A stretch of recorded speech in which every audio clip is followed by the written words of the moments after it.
नमस्कार, स्वागत है आप सभी का। आप देख रहे हैं गंगा प्राइम। आपके साथ मैं हूं राजीव ढोंडियाल। तो शुरुआत करते हैं गंगा प्राइम की। आगरा में एक पिता की बेरहमी का वीडियो सोशल मीडिया पर तेजी से वायरल हो रहा है। पिता ने अपने 10 साल के मासूम बेटे को जंगले से उल्टा लटकाकर उसकी पिटाई की है। आप देखिए इन तस्वीरों को। इस दौरान आसपास मौजूद लोगों ने क्रूर पिता से बच्चे को छोड़ देने की गुहार भी लगाई, लेकिन पिता है कि मान ही नहीं रहा। पिता नहीं माना और लगातार अपने बच्चे को उल्टा लटकाकर उसकी पिटाई करता रहा। फिलहाल इस मामले में पुलिस ने कुछ भी एक्शन नहीं लिया है, लेकिन सोशल मीडिया पर यह वीडियो वायरल हो रहा है। थाना जगनेर इलाके के मेवली गांव का यह वीडियो बताया जा रहा है। नितिन उपाध्याय संवाददाता इस खबर पर और ज्यादा जानकारियों के साथ जुड़ गए। नितिन, कहां का मामला है? कौन है ये क्रूर पिता? क्यों बच्चे को मार रहा है और पुलिस ने क्या कार्रवाई की, ये बताएं।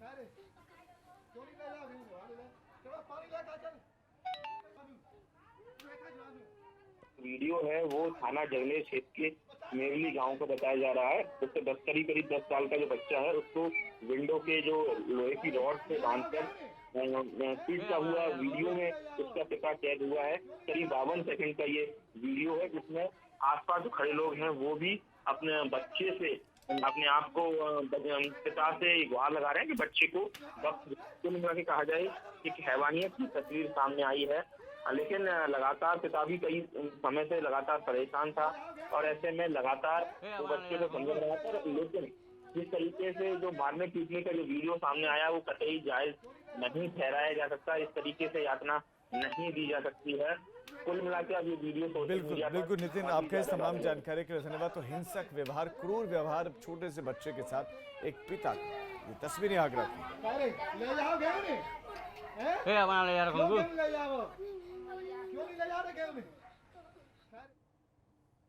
और इस वक्त एक बड़ी खबर गाजियाबाद से मिल रही है। बड़ी खबर यह है कि मसूरी नहर में कार गिर गई।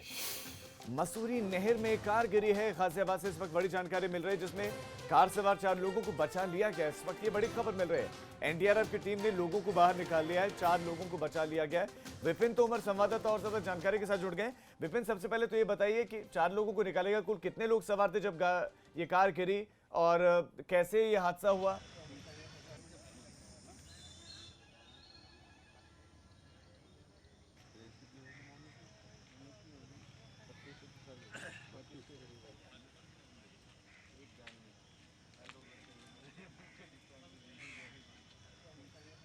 अभी भी लापता है, जिनके लिए लगातार पुलिस और एनडीआरएफ की जो टीम है वो कोशिश कर रही है उन्हें तलाश करने की।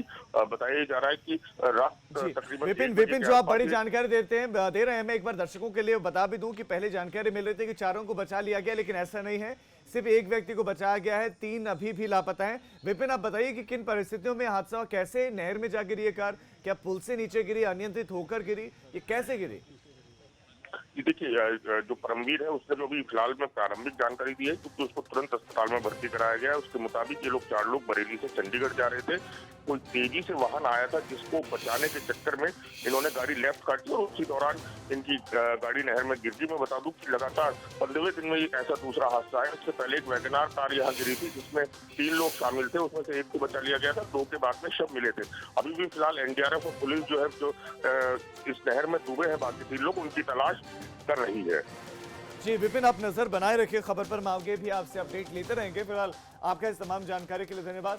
तो 4 में से 3 लोग लापता हैं, 1 को बचा लिया गया जबकि 3 लापता है। ये बड़ी खबर, ये कार नहर में जा गिरी है।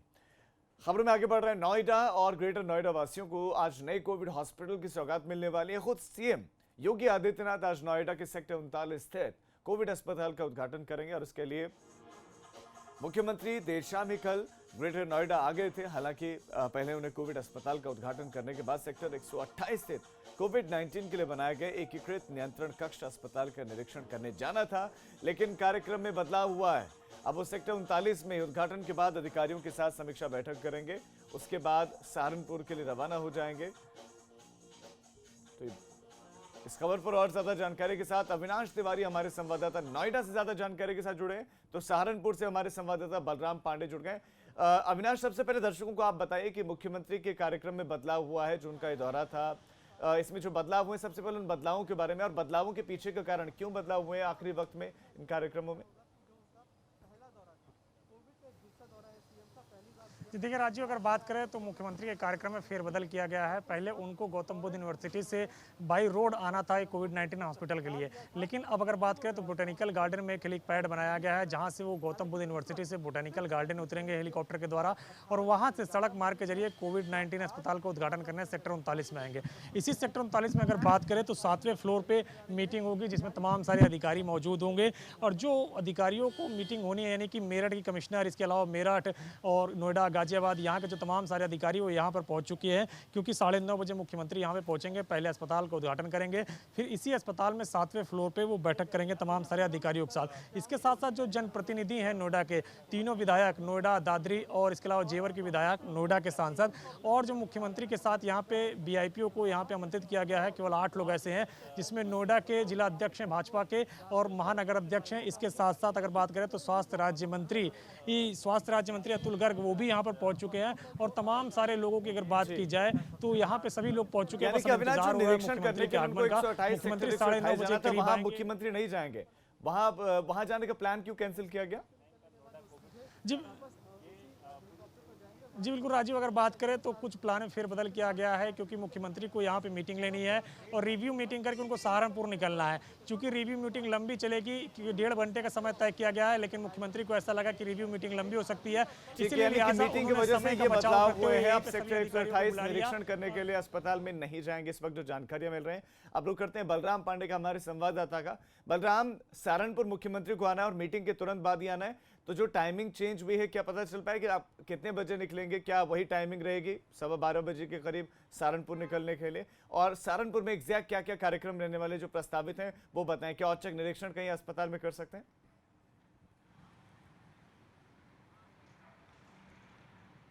देखिए राजीव, जो अभी तक समय प्रस्तावित है कि 12:15 बजे करीब नोएडा से वो उड़ान भरेंगे सहारनपुर के लिए और 1 बजे जो तय समय है उसी समय पर वो पुलिस लाइन पहुंचेंगे।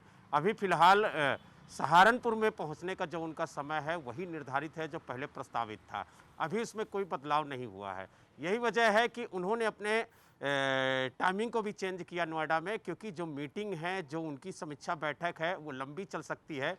सहारनपुर पहुंचने में उनको देरी ना हो, लिहाजा उन्होंने हेलीपैड से ही आने का जो है उन्होंने गुजारिश की है और यही वजह है कि उनके टाइमिंग में बदलाव हुआ है। लेकिन अगर हम सहारनपुर की बात करें तो 1 बजे वहाँ पर पहुँचेंगे और उसके बाद वहाँ से जो कमिश्नर सभागार है वहाँ पर पहुँचेंगे और वहाँ पर अधिकारियों के साथ कोरोना की समीक्षा बैठक करेंगे और स्थिति का जायजा लेंगे। साथ ही जो मेडिकल कॉलेज है उसकी भी कार्यप्रणाली की समीक्षा ले सकते हैं।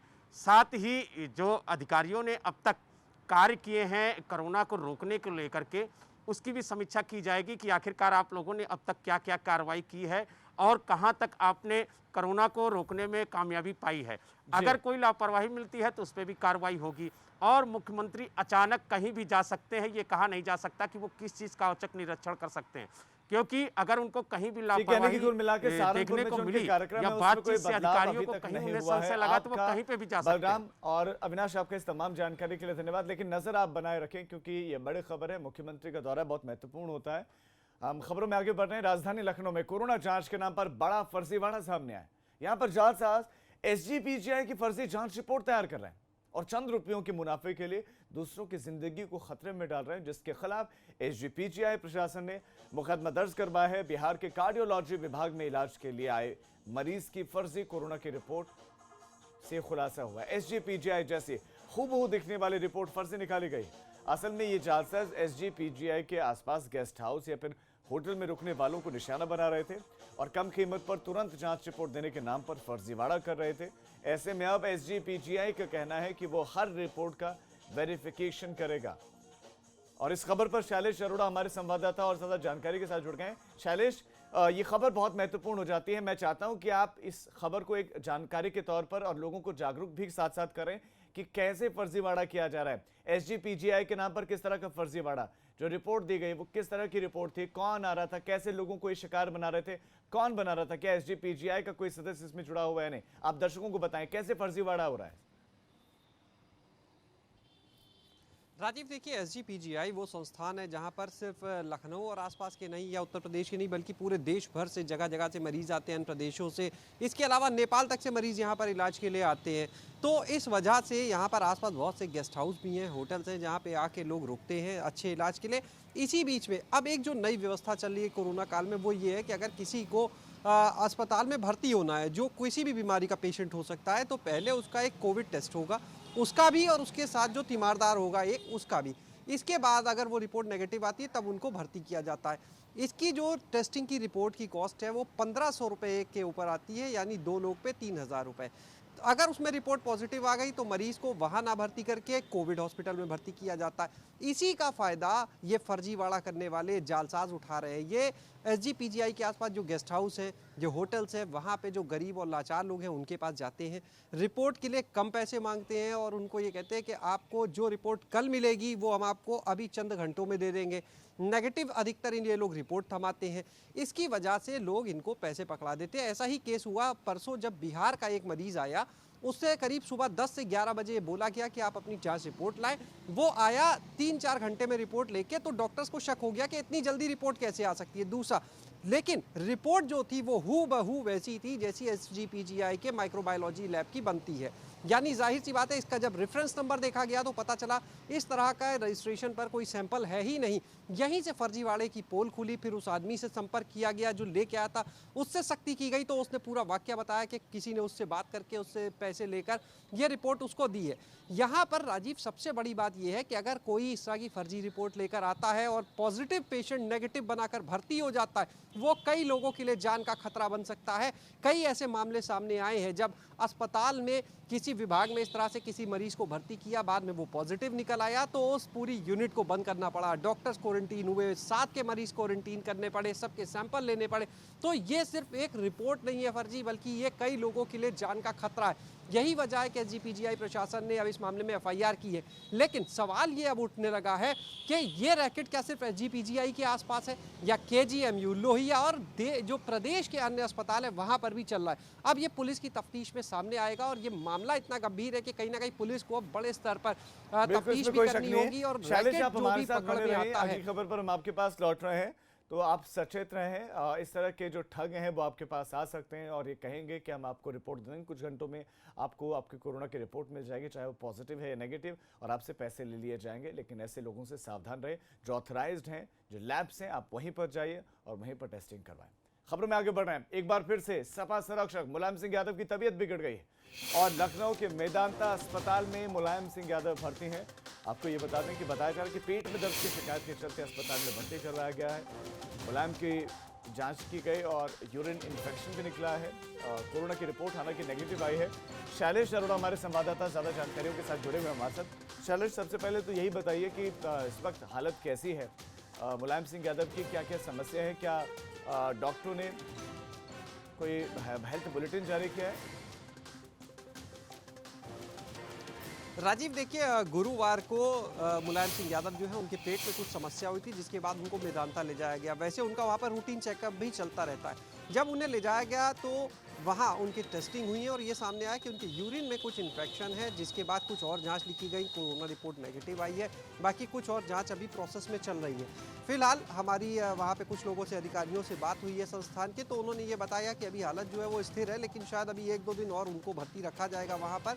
और दूसरी तरफ कोई भी हेल्थ बुलेटिन जो होता है राजीव, वो जारी करने के लिए परिवार की अनुमति लेना ज़रूरी होता है। सूत्रों की माने तो इस बार जो मुलायम सिंह यादव के बेटे हैं अखिलेश यादव, उनकी तरफ से अभी अनुमति नहीं दी गई है हेल्थ बुलेटिन जारी करने के लिए, इसलिए मीडिया को ऑफिशियल कोई जानकारी फिलहाल नहीं दी जा रही है वहाँ से।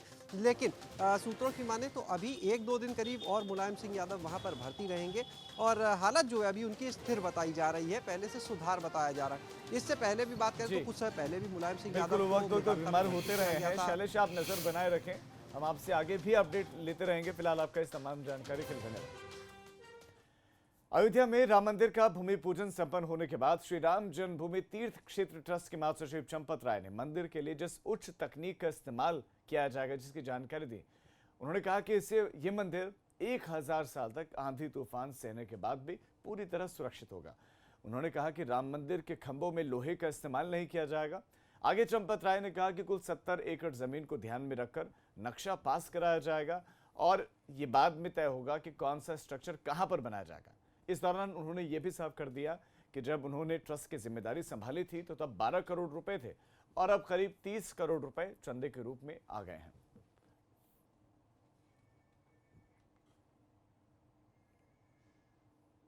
अब एक छोटे से ब्रेक के लिए हम रुक रहे हैं, फौरन लौट रहे हैं। आप देखते रहिए गंगा प्राइम।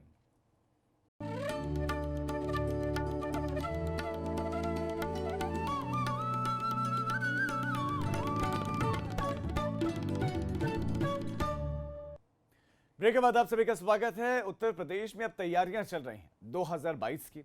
इस तैयारी का दांव लगाने के लिए अब ब्राह्मणों पर नजर गड़ाई जा रही है। अयोध्या में बीजेपी जहां भगवान राम के सहारे सत्ता में वापसी की राह देख रही है, तो सपा ने परशुराम का सहारा लिया है।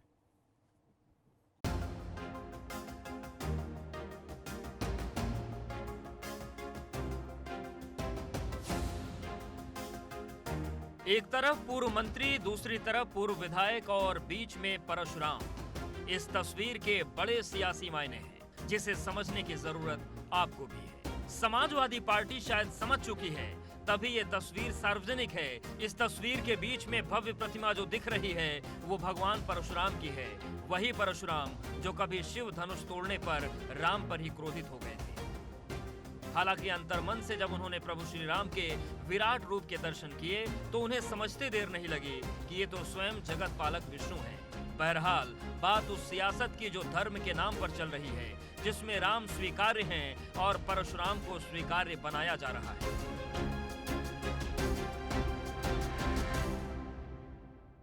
ये सच है कि अयोध्या में राम मंदिर भाजपा का मुद्दा रहा। कोर्ट के फैसले के बाद राम मंदिर बनाने का मौका उसके हाथ लग गया, लेकिन 2022 में सत्ता पाने की जुगत में लगी समाजवादी पार्टी अब परशुराम के बहाने ब्राह्मणों को साधना चाहती है और इसके लिए उसने 108 फीट ऊंची प्रतिमा लगाने की तैयारी की है। इसके लिए पूर्व मंत्री अभिषेक मिश्रा, पूर्व विधायक संतोष पांडे जयपुर तक टहलाए। अब परशुराम चेतना ट्रस्ट बनाकर न केवल ब्राह्मणों को जुटाने में लगे हैं, इसके साथ ही पार्टी ने पहले ही ऐलान कर दिया था कि सभी 75 जिलों में भगवान परशुराम की प्रतिमा लगाई जाएंगी। यूपी के सबसे ऊंची और भव्य होगी परशुराम की प्रतिमा। 108 फीट ऊंची परशुराम की ब्रोंज की या फिर पत्थर की प्रतिमा लगवाएगी पार्टी। देश के बड़े मूर्तिकार अर्जुन प्रजापति और अटल जी की मूर्ति बनाने वाले राजकुमार समेत जयपुर के 6 मूर्तिकारों से पार्टी नेताओं ने मुलाकात की। राजधानी लखनऊ में आगरा लखनऊ एक्सप्रेसवे पर ये भव्य प्रतिमा लगी। देखिए, ये बहुत सीधा सा एक विचार है और बहुत पवित्र विचार है। ये विचार है भगवान परशुराम चेतना पीठ, एक ट्रस्ट बनाई है हम लोगों ने। उस ट्रस्ट में भगवान परशुराम की 108 फीट की दुनिया की सबसे बड़ी, सबसे शानदार और हम लोगों के मन में है ब्रॉन्ज की, कांस की मूर्ति लगाने का। इसका राजनीति के छोटे चश्मे से इसको मत देखिए, इसका राजनीति से कोई लेना देना नहीं है। वहीं भाजपा ने इस मसले पर सपा को निशाने पर लिया है। भाजपा का कहना है कि एक तरफ तो पार्टी मूर्ति लगवाने की बात कह रही है, दूसरी तरफ पार्टी के सांसद मस्जिद की बात कर रहे हैं। प्रभु परशुराम की मूर्ति लगाने के साथ साथ क्या उनके जीवन दर्शन, उनके जीवन चरित्र, उनके दिए गए संदेशों को, उनके सिद्धांतों को भी अपनाएगी समाजवादी पार्टी और श्री अखिलेश यादव? सतयुग से लेकर आज तक पितृभक्ति का ऐसा अनुपम उदाहरण, ऐसा अनुपम चरित्र और कहीं भी नहीं दिखाई पड़ता। अपने ही पिता को राष्ट्रीय अध्यक्ष के पद से हटाने वाले अखिलेश यादव उनसे कुछ शिक्षा लेंगे और माफी मांगेंगे श्री मुलायम सिंह यादव से। मिशन 2022 के लिए सियासी समीकरण भी ब्राह्मणों के मसले पर उलझते जान पड़ रहे हैं। बसपा जहां भाजपा को सलाह दे रही है, तो वहीं समाजवादी पार्टी के इस कदम का कांग्रेस समर्थन कर रही है। उत्तर प्रदेश के कई स्थानों पर भगवान परशुराम की मूर्तियां, धर्मशाला, सेवा केंद्र, तमाम संस्थान स्थापित है। समाजवादी पार्टी भी स्थापित कर रही है, इसका स्वागत होना चाहिए।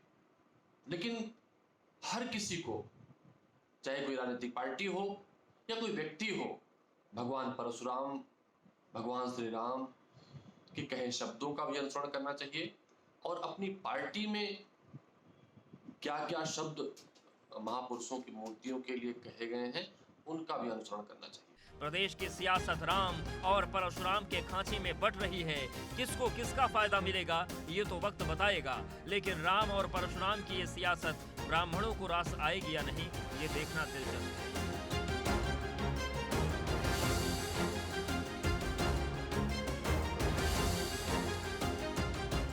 Bureau report, ABP Ganga. Ayodhya में राम मंदिर के निर्माण की शुरुआत होने पर गाजियाबाद के रहने वाले सुल्लामल रामलीला कमेटी के पूर्व महामंत्री ने अपनी दाढ़ी कटवा ली है। असल में इन्होंने 1992 में प्रण लिया था कि मंदिर की शुरुआत होने पर ही वो अपनी दाढ़ी और बाल कटवाएंगे, जो संकल्प पूरा हुआ और महामंत्री विनोद कुमार ने अपनी दाढ़ी और बाल कटवा लिए।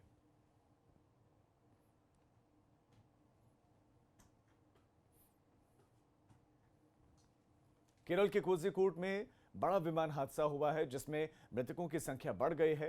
हादसे में पायलट समेत अब तक 19 लोगों की मौत हो गई है। कल शाम रनवे पर यह विमान फिसला था।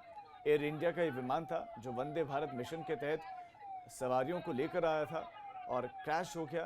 विमान के 2 हिस्से हो गए, विमान 2 हिस्सों में टूट गया। इसकी वजह से बड़ी क्षति हुई है, लेकिन इसमें भी अगर बताया जा रहा है कि अगर आग लग जाती तो शायद ये मौत का आंकड़ा और ज्यादा होता, क्योंकि 191 यात्री इसमें सवार थे जो दुबई से भारत लौटे थे वंदे भारत मिशन के तहत। लेकिन इस बीच में ये टेबल टॉप रनवे, जिस पर लगातार बारिश हो रही थी, बारिश की वजह से फिसलन बढ़ गई थी और विमान ने लैंड करते ही स्किट हो गया और ये बड़ा हादसा हो गया, जिसमें 19 लोगों की अब तक मौत हो गई है।